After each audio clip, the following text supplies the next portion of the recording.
Hi everybody, this is Quantum Christie. Thanks for coming today and checking out my video. This particular video is about an event that happened right at the turn of the year. And so January 1st into January 2nd of 2024. And this is pretty interesting because I know several people on that same day that had certain types of contact with ETs. And so, whereas I thought that my incident was quite incredible, just in my small circuit, there were plenty of people who had similar but different experiences with connecting. And so I have been working on redeveloping my skills for out-of-body experiences. I won't get too much into my past history with that, but I will clarify that I had out-of-body experiences when I was young. The first real conscious time, I was right around 12 years old, and when they became more frequent and I started to have the channeling element with the clairaudience involved with the out-of-body experience, that's when I got scared. And I put up a fear wall at that time because it was a little bit too much for me to process and I didn't quite understand what was going on. And while I did have a parent who had informed me about the out-of-body experience because they had also had that happen, I was prepared for that degree, but I wasn't prepared for the clairaudient component to channeling along with the out-of-body experience. And so that fear wall put up the restriction where the out-of-body experiences had stopped.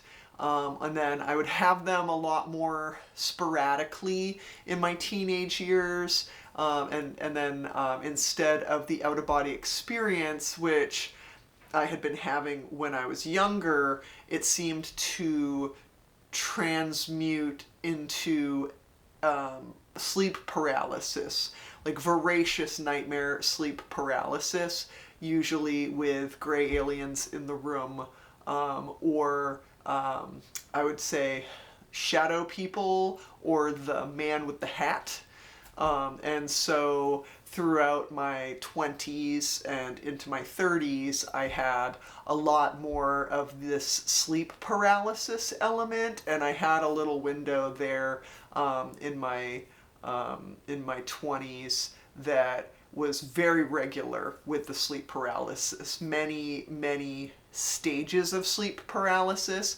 And so now my understanding of that, thanks to the work of Darius J. Wright, and I appreciate his contribution, and if you wanted to check out his website, that's his name as the website. And the fear component is something that you have to get over. And so once I started really recognizing that I needed to address the fear, the whole last quarter of 2023 I spent trying to conquer that fear. And there's something within developing the self where you have to unhitch your perspectives on death and what that's like and what that feels like, because that's going to hang you up if you try to do this yourself. So anyway, I had to give a little bit of a background on that, and it seems a little bit exorbitant, but just kind of stepping into the past, several months, what they've been for me, because I was really recovering my health, and then I also went on a more earthly trajectory with my dietary selection, whereas previous to that, I'd been very committed to fasting quite a bit, and a mostly liquid diet for certain parts of the month. And so now that I'm back on a more healthful trajectory, and we've kind of cleared the holidays out, and where I had definitely gone off of my typical diet and allowed things into my body that I would usually not allow. I'm dialing back in, and I'm getting my sensitivity back, and so there is that component as well. So anyway, kind of leading us back to this date. So after consciously trying to leave my body pretty much on a nightly basis, at least making a little bit of a commitment that I'd be okay with that, and just letting my fear guard down and just saying, you know what, I don't really have much fear anymore. Not a lot hangs me up in that department, and I recognize that I've made a little bit of a jump in terms of my my perspective on what things are. So that night I had pretty awesome lucid dreams, and I was very excited because I had different layers of lucid dream, and then I'd wake up, and then I'd go back to sleep, and I'd have more lucid dreams, and like lucid dreams with flying, where I was jumping off of balconies on the 10th story in these like really elaborate kind of hotel type lobbies, indoor hotel lobbies with balconies facing the inside, and flying from balcony to balcony. And I've always loved those. I've always loved those flying dreams. I'm not sure if you've had them before, but the lucid flying dream is probably one of my favorites. And then after that one, I had another dream that a friend of mine was in, and I was so excited when I realized in the dream that I was dreaming. And I was so excited because I was talking to her and smiling, and I was just like, I'm dreaming, I know I'm asleep. And so it was, I was kind of celebrating that I had this awesome evening. And so I was awake now, and I was laying in my bed, and I started to get the body buzz, the tingling sensation, the buzzing of bees, feeling like you can feel the electrical current of your body, your kidney points on your feet start buzzing or tapping rhythmically, and then the various tones kind of coming in, different frequencies, and pressure changes in the ears happening at the same time, and then the visual. I've always had kind of a light show going on when I close my eyes, but this one was just a little bit more ordered and structured, and so I was sitting with that for a minute, and I was like, oh, I would love to leave my body right now. And so I was working on it, but I could feel certain anchor points in my body that were stuck. And typically I'd say I get stuck in my chest and my throat are the two main ones that are hardest for me to release. But this time, while I was going into that, I had an overlay come in on the left side that was like a film overlay of I can't say gray alien because the head was a little bit slightly different shaped and not as intimidatingly like, you get that kind of alert the first time that you see a gray alien. You're kind of like, you kind of get taken aback a little bit, or at least that's always how I had been. This one was just like a little bit different texturally, slightly different shaped head, but came in here and said light language. And if anybody's familiar with light language, you can do searches online, and I'm not going to direct you in any other direction than that, because it's not my place to describe that here. But it's, I started to hum, So as soon as I started to have that intonation, I started to vibrate with, my frequency of choice. As soon as that happened, it felt like at my feet, a block, like a rectangle block that was kind of magnetic, got stuck to the bottom of my feet, and like I was getting pushed out of my body like a sled. And I came out of my body, and whatever the sensation of getting pushed through a sled, it was like I was, if you imagine that my bed is on this side of a wall, and that this is where I am, and here's my feet here, and here's my head here, and I get this block attached to my feet. So it pushes me not just through this wall, but it felt like I had, I'd say, maybe 5 to 7 membranes that I felt myself pluck through. And each time that I plucked through them, it felt like a gelatinous membrane that was popping. And then finally, after it, and it was really quick. I mean, it was like, but I felt them distinctly. As I propelled through them, and each one popped, and then it left me on the other side of it. And so when that particular piece was over, I was next door, just across the lawn over here, in a structure that may or may not exist. It could be however many clicks or through like a diagonal wall that I went through into a parallel dimension that's not too far away. So like I've had stuff where I've astrally projected and I've gone to other planets, but this was different because I was completely aware. It felt like I was aware. I could feel with my hands.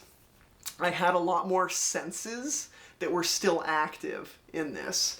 And so I was in a building that looked like an old farmhouse that was just on the other side of the lawn across the driveway from my apartment here.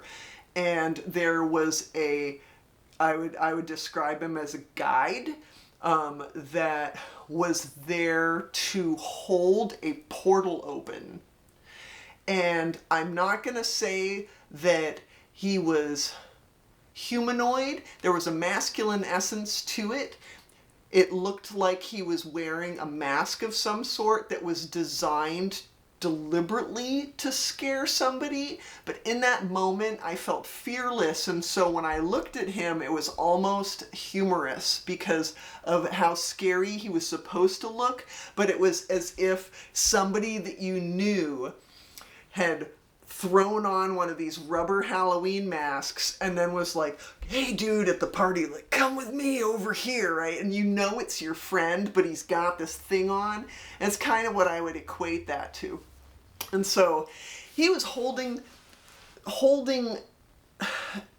like a sentinel at the door, looking to see that like nothing was coming, or like while he was like holding it, like making sure that it didn't collapse or something like that. That's the essence that I got. And then when I was standing in this farmhouse, where we were looking at my apartment building from where it was just like right over here. There are other buildings here, and there used to be more rural stuff here before all the apartment buildings were built, but it's just like a couple clicks away in another dimension. But we were looking at my apartment building, and then I told him, I said, show me what I'm supposed to be afraid of.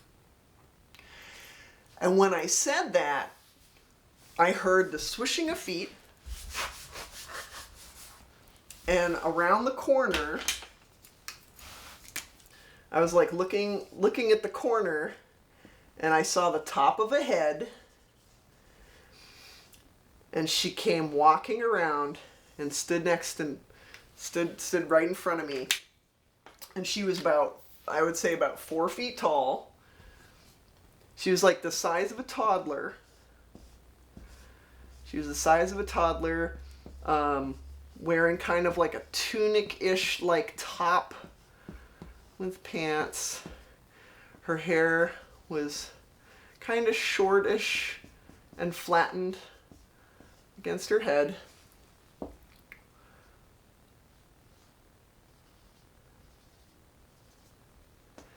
And she was like a hybrid human. I can't say that it's a gray alien. It was like a hybrid, like human, something else, and almost very like her skin was plant-like. Like it was green. It was like blotchy green and brown, like it was carrying out photosynthesis. And she stood right in front of me. And like I said, she was about a little bit taller than a toddler, a little bit proportioned differently, but still like she seemed very childlike. And she was holding her hands, and she had a little sewn mitten on one of her hands, and I don't know if it's because of the way maybe her hand developed a certain way, or if there was like something scary, like if there were like claws or something, or if the fingers didn't fully form or something. It was like kind of hiding something about the fingers on that one hand. It was almost like an oven mitt, but it was just for these 4 fingers, or however many were in there. And I crouched down in front of her, and her complete essence was exuding love. It was like blooming orgone into reality. It was just everything about her was love, but it was curiosity, but also hesitancy.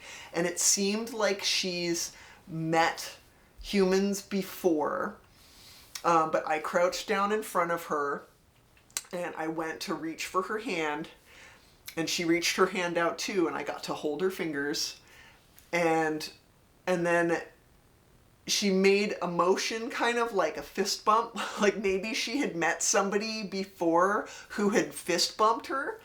And then I asked her how they shake hands where she's from, and she put her hands like this. And then I asked her what her name was. But this was all telepathic. I'm having a telepathic conversation with her. And then every once in a while I'd look up, and the guy's like portal, he's holding this wall open. But this was the most, I mean, it had components that were similar to a lucid dream, but I had more senses than I usually have in a lucid dream. And I could feel wind, which that's a big one, because like noticing a little bit of like a temperature change is to me that's a pretty significant difference. And so she told me her name, and I'm going to keep that private for now. And I felt like that kind of closed it, and then I shrank. It felt like I shrank really quick, and my alarm was going off in my room. And so it was like, and that whole event occurred somewhere between 7:10 a.m. and 7:22 a.m. because I had been awake for a certain amount of time, and so it had crammed itself in this little moment. And so that experience was incredible, because I've never made physical contact touching in ET. I've had them come into the room, and I'll mention to them, and this is with Grays, is typically who I have recognized the presence of in my bedroom. And I kind of have always had like a little deal where it's like, you can talk to me, but don't touch me, because at the time up until now, I've been really freaked out about them touching me. And so I'm like, it's fine if you're in the room, you can talk to me, just don't touch me. And so a very different situation to find myself, where there's this, humanoid who's not quite the same. It's like her eyes were a little bit bigger. I couldn't tell from the lighting of where I was if they were like a bluish, like a bluish green, but where like more of the eye was a color, like that included like the sclera of the eye.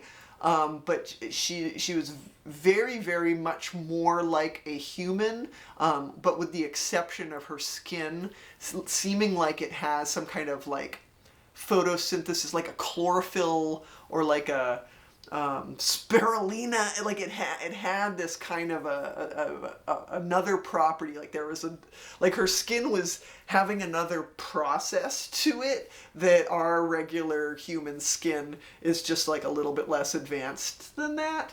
But there's a kind of an important component. So thanks for following that story, or that's this part of the story. It gets better. So one thing that I want to make note of, and this has to do with the dimension that we're in, and how there's a lot of things that are geared towards deception. And the type of information and the type of videos that I'm making, I'm not really necessarily here to educate anybody on these things. There's thousands of videos on this online, and you can do the research for that. I'm just going to share my experiences, and I'm just going to lay out what's been happening to me. And if any of this doesn't make a lot of sense, do a search for anything with the keywords, and you'll find plenty of content on it from some other creators who've been able to put the time and effort into making videos.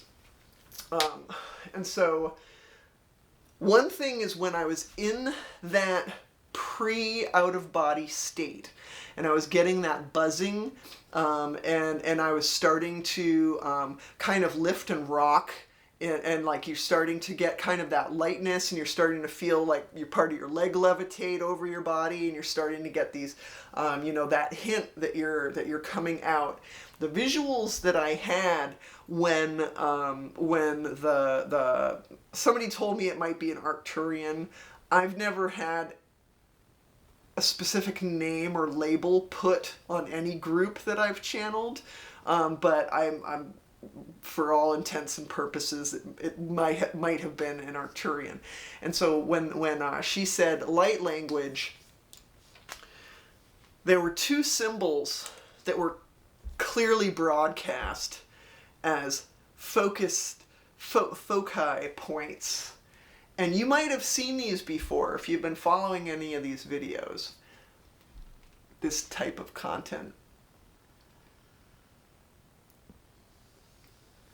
This was the underlying one.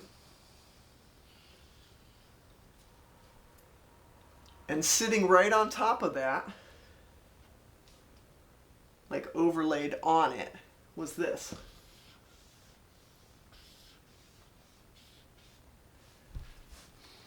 And so I'm going to point this out as the layers of deception that we have, and the interference that we have with dark versus light here. And people who may have seen these symbols associated with the FBI declaring that these symbols denote like a secret language between pedophiles and child trafficking, and which is incredibly serious and offensive. And so a lot of this is floating around on the internet right now, that's what these symbols mean. And so if you can understand the complexity of an alien race where these symbols have significance, and try to, and people use this and try to leave their body using these symbols, how that would be trickery, deception, but trickery to have an ulterior meaning to these that is dark. As we all know, with the usurpation of the swastika and how sacred and powerful that symbol is, and people that are truly, in an advanced state of understanding of quantum space and energy, they know that that symbol has another meaning. And so as we're moving closer towards full disclosure and more openness about people's interactions with ETs, there's going to be a lot more confusion coming from that's going to be running distraction from the other side to try to prevent people from bumping up with their consciousness into that ascended understanding of the quantum field. Because once you understand that and you go there, you start to come off of a time trap. And the time trap is a fear-based, calendar-based cage that keeps people stuck in a certain type of thinking. And in order to get out of that and to become extra-dimensional with your perception of reality, you have to be able to get outside of the box of those types of thinking and not get caught in the vibration of the thicker densities that are on the earth plane.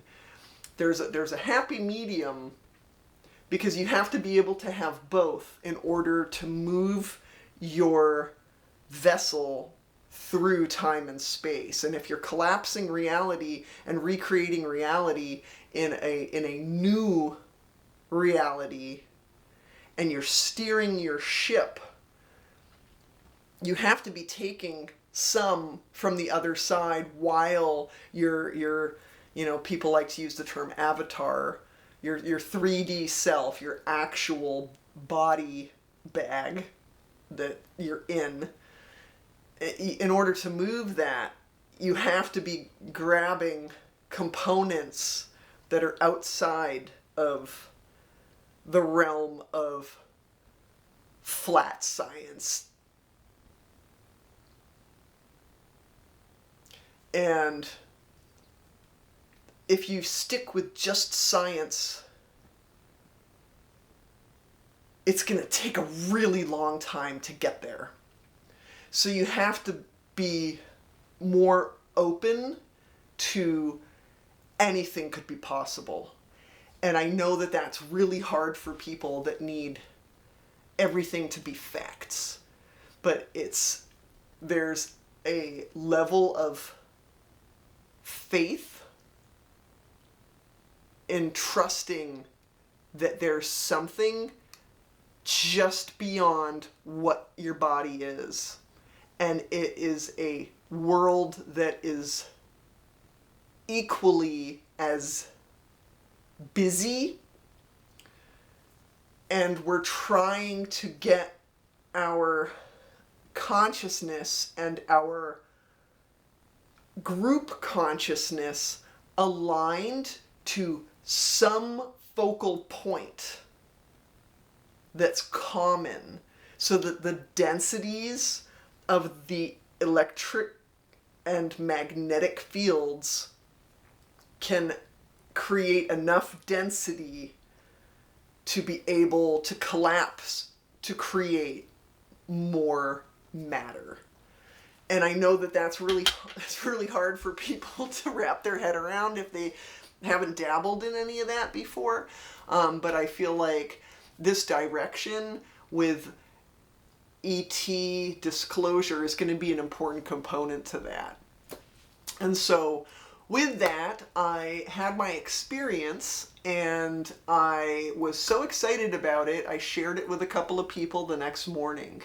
And one of the people that I shared it with is somebody that I've known for quite a long time, pretty much my whole life. And that person replied that the night before, when they were going to bed, they have never done this before.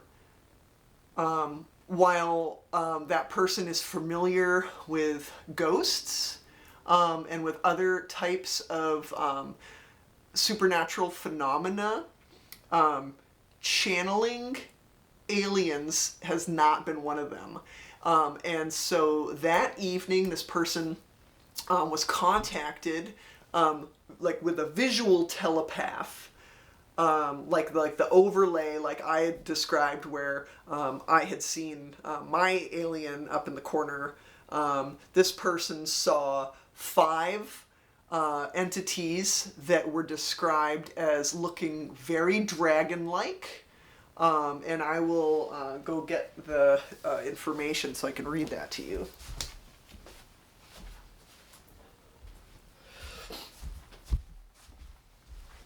All right, let's see what we got here. With permission, with anonymity.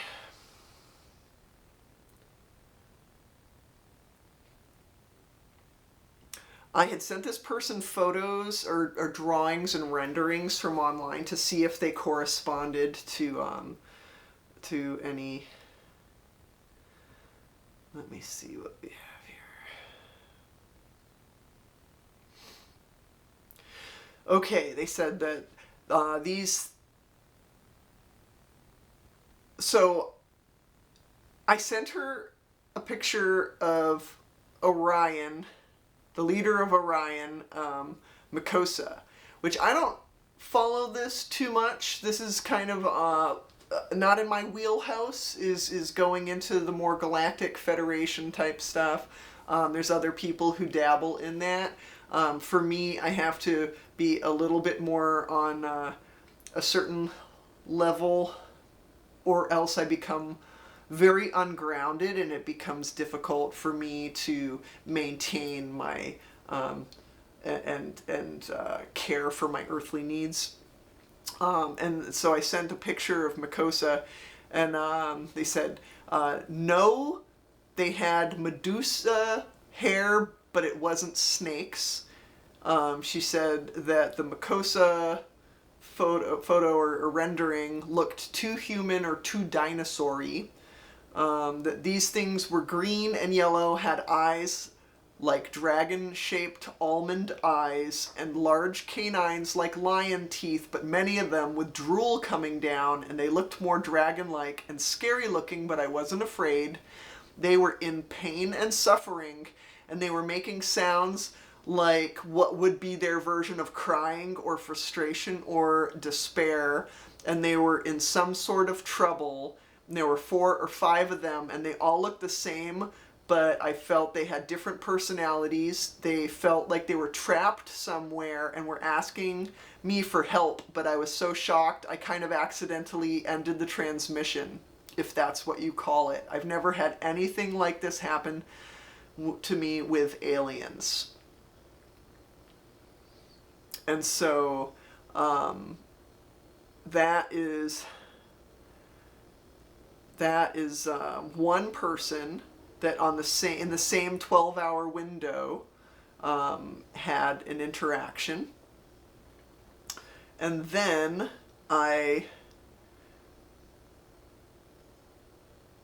let's see. Yeah, I had a weird experience yesterday with what I think was aliens trying to make contact too.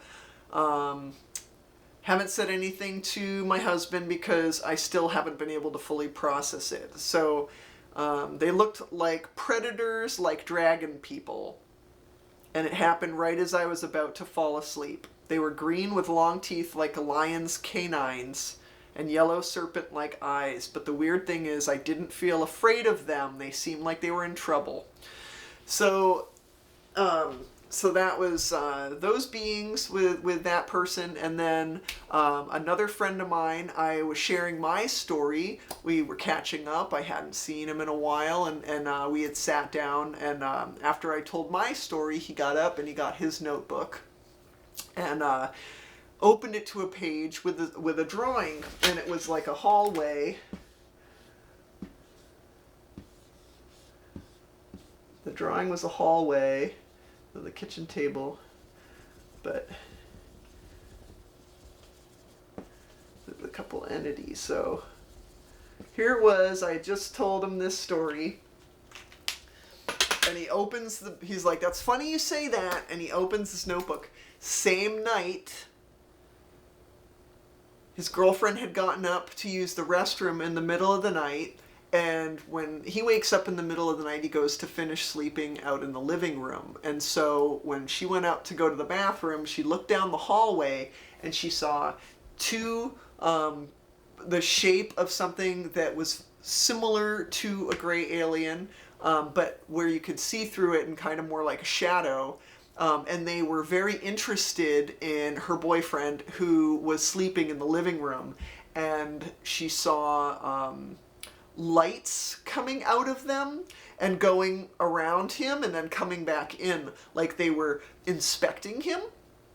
And so that was their experience that evening. And so in the same night, just in my little circle, we had these experiences. But somebody else that I follow online in a group that I'm a part of, he declared that he had also been visited by two grays the same evening, and when he reached out to a colleague, she said that she also, that same evening, had been reached out by two gray aliens who gave them both identical messages.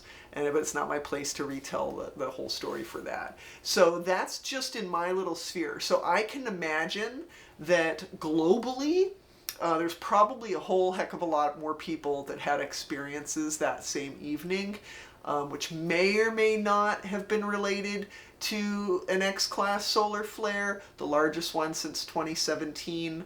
That caused a wave so big that the rippling effect through our planet caused and triggered earthquakes for weeks. And so very fascinating, but that's just my story from earlier this year, and I hope to have more to share with you with that, but because of this experience, it makes it seem a lot more important for people to be open to the possibilities of what it means to have contact. And I know lots of people really need things to be tangible. They need it to be, needs to be a light bulb. It needs to be in the same room with me. And I'll tell you what, if you can't handle being in a room with somebody with a different colored skin than you, or sitting on a bus next to somebody who's wearing a turban, if that makes you uncomfortable, you'll be a hell of a lot more uncomfortable if anything remotely alien is in your physical presence. You're not going to have the capacity to handle it, or most won't. And so this is a process that occurs gradually in order to try to limit the amount of panic that people have. And so it's like a slow trickle, and some people, they're decades ahead, in terms of their experiences, and they kind of came first, and it must have been so much harder for them then to share something like this, as opposed to now, and you can have people on Instagram sending a video every day of stuff that they're channeling, and that's the norm, which is still really out in left field for a lot of people that have kind of Borg brain. But it's you have to have no borders in order to bring some of these concepts in, unless you have the actual experience, it's then you start to understand more, and then once you get that flavor of what that's like, then you start to detect it, and then you start to recognize where you've had it before earlier in your life, but you just didn't quite have enough of the pieces to be able to put it together. And it's the same as with time, with events and having to replay the same mistake. It's just different players that help you learn the lesson, because you can start to recognize, oh, this is a pattern, and I've been here before doing something similar, feeling the same way over a similar incident, but just with different people. And so you can go back in time and be like, that time that I thought I saw something, that time that I thought that I heard something, or I put something somewhere and then I went back and it wasn't there, and I was scratching my head and then I came back and it was there again. Those types of things, they're going to be more and more common, and it's going to be more and more okay to share and to talk about it. And so anyway, that's my news today, and I hope everybody is doing well, and sticking to a healthy diet, drinking lots of distilled or spring water. Gotta stay away from that tap water. It's not clean. The pipes have fungus, and that mycoplasma gets into your body, and it creates inflammation, and it can create conditions that impact your ability to have clarity, as well as other things that are unfilterable that exist in community water. And so just focus on getting that clear water, and just know that it takes a lot of food deprivation to starve to death. And if your choices with food, if you're traveling or you're going to friends' houses, if it's not the type of thing you usually eat, it's okay to say no, and to wait until you have access to the food that you want. I promise you, you're not going to die for skipping a meal.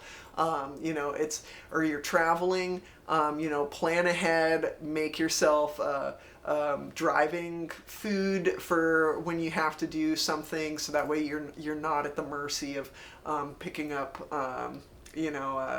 corner store type snacks.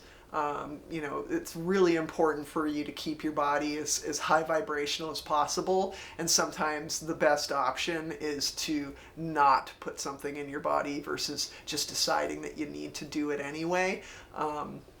Fasting is kind of a fast track towards getting your health in order, and it's never a bad time to start that. So, but not doctor's advice, just letting people know that health is in the food, and you have to focus on keeping your body healthy. These experiences will start to happen more and more, and then you'll start to see the overlay that's trying to prevent this from happening, and you see it as if it's actors playing out a show, and it can become very isolating. So try to find some communities or like little groups online that you can join, so that way you don't feel so isolated, because it can be pretty daunting when you realize that you're the only person that that you can talk to, and sometimes that's just how it is. But I'm wishing everybody the best. I love you, and there's much love in the universe, and it's always happening, and it's always flowing, and it's never ending. Be well.